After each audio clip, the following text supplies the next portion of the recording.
Hello and welcome to Diabetes Connections in the News. I'm Stacey Sims, and every other Friday I bring you a short episode with the top diabetes stories and headlines happening now.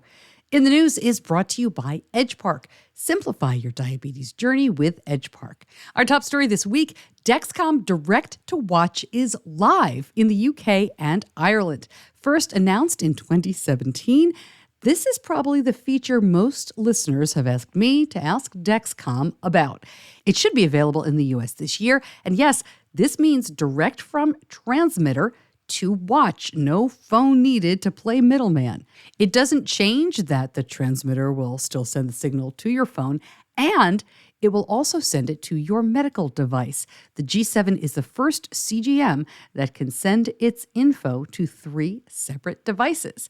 By the way, big thanks to my friend Camille Armacki for this news. You may know him better as Nerdabetic. He posted a video all about it, and I'm going to link that up like I link up all of my sources in the show notes. New study about Wegovy that shows the drug helped people with type 2 diabetes who also had a specific obesity-related heart condition. This condition happens when the heart pumps normally but is too stiff to fill properly. The researchers say weight loss is a factor but doesn't explain everything.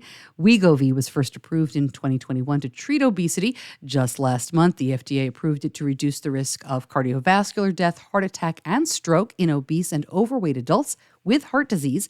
And this latest study offers evidence that the benefits extend to people with diabetes. Wegovy is the exact same drug as Ozempic, which is only approved for people with diabetes.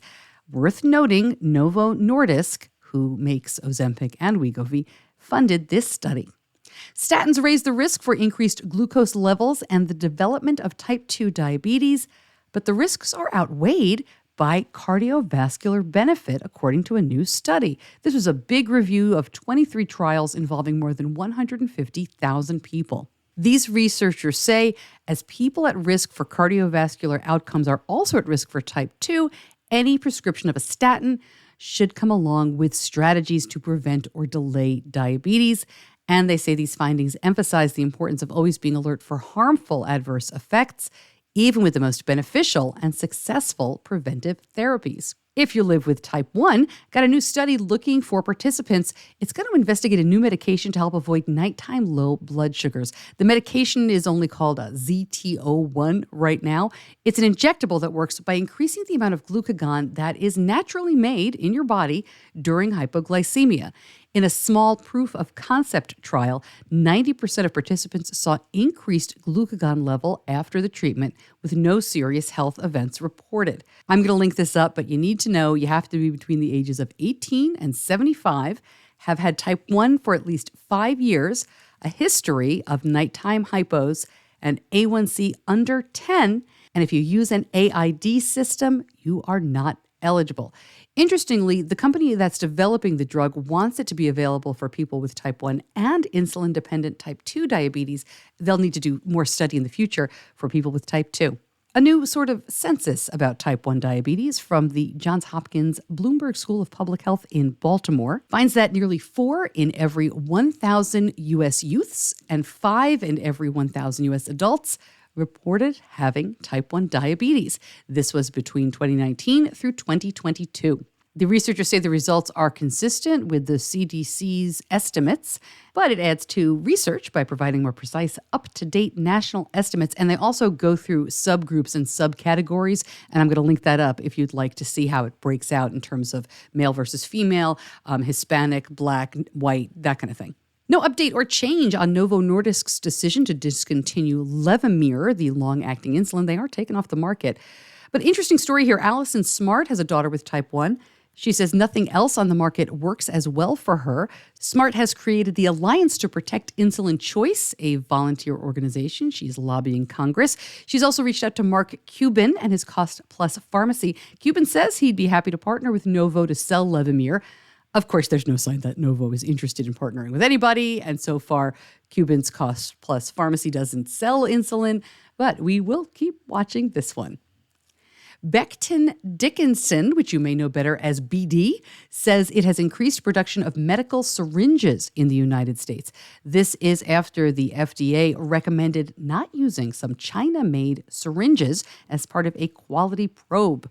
BD is based in the U.S., and they say they're going to increase manufacturing in Nebraska and Connecticut because of these concerns. As far as I can tell, the FDA has not issued any kind of recall for syringes made in China, but they have raised concerns, so we'll keep watching this one. Back to the news in just a moment, but first, Diabetes Connections in the News is brought to you by Edgepark. You've worked hard your whole life, and diabetes management shouldn't slow you down. Edgepark is your trusted go-to supplier for all things diabetes management, supplies, and continuous glucose monitors, like Medtronic's Guardian sensor, Dexcom G7, and the Freestyle Libre 3.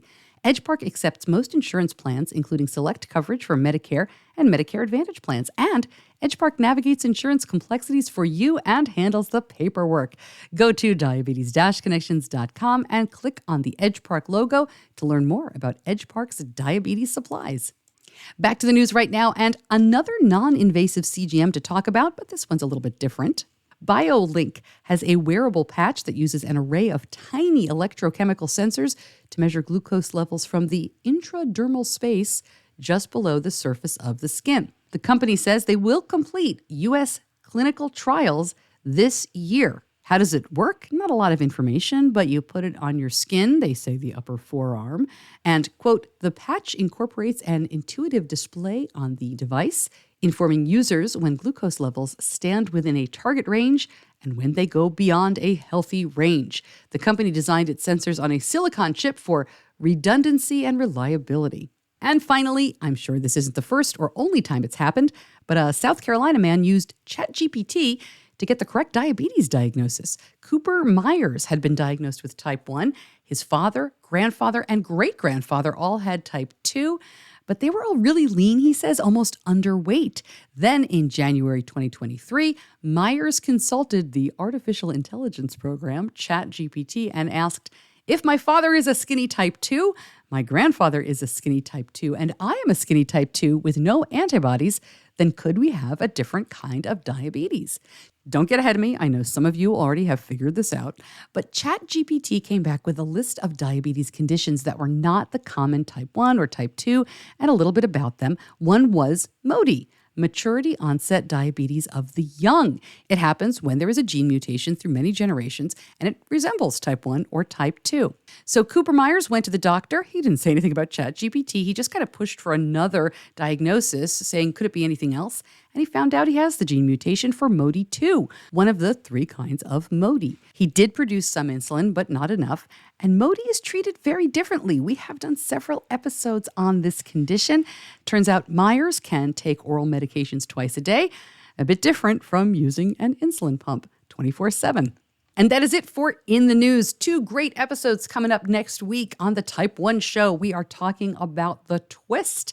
This is the newest insulin pump that's going to hit the market later this year. It's a disc-shaped pump that twists open. It's an AID system that uses tide pool loop. We have a deep dive, and that is coming up in just a couple of days on Diabetes Connections. Over on Diabetes Connections Type 2, I'm talking to a university dean who retired and then decided to go for it and became a Sports Illustrated swimsuit model. She is in her late 50s. She has type 2 diabetes, and you're going to see her in the 60th anniversary Sports Illustrated swimsuit edition. She was great to talk to. Lots going on around here. If you like what you're hearing, please share the shows. I'm Stacey Sims, and I'll see you back here soon.